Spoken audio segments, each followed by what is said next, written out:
It's traumatizing because it could have been anybody's kid. It could have been multiple kids. Sadly, it was that one, and thankfully it was only one.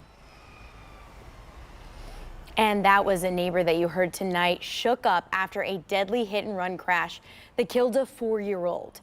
We first brought you this story as breaking news at 11 last night, and now we're learning more new information tonight. Thank you so much for joining us, everyone. I'm Ashley Bornanson.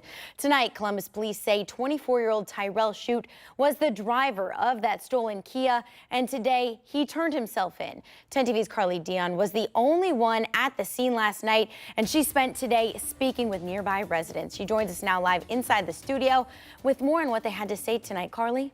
Ashley, today I spoke with several people who live near Canopy Place in the South Franklinton neighborhood where the crash happened. They say they're heartbroken for the family who lost their child and fed up with the crime and violence continuously happening in their neighborhood.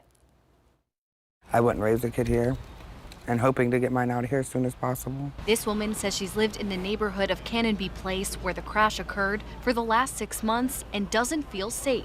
She asked us not to share her name for safety reasons. We've had a murder-suicide, lots of shootings, lots of stolen vehicles, break-ins. And just last night, a 4-year-old child was playing with his mom when the driver of a stolen Kia hit and killed him.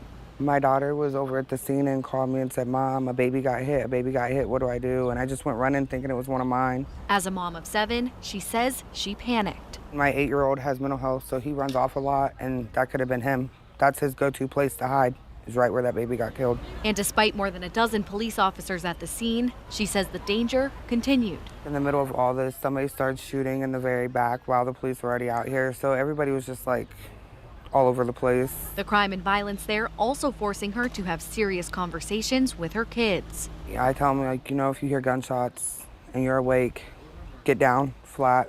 Now, she's working to save up money to be able to move elsewhere to protect her family. It's really not even worth the low income rate because in the meantime, you're risking your life walking out your door.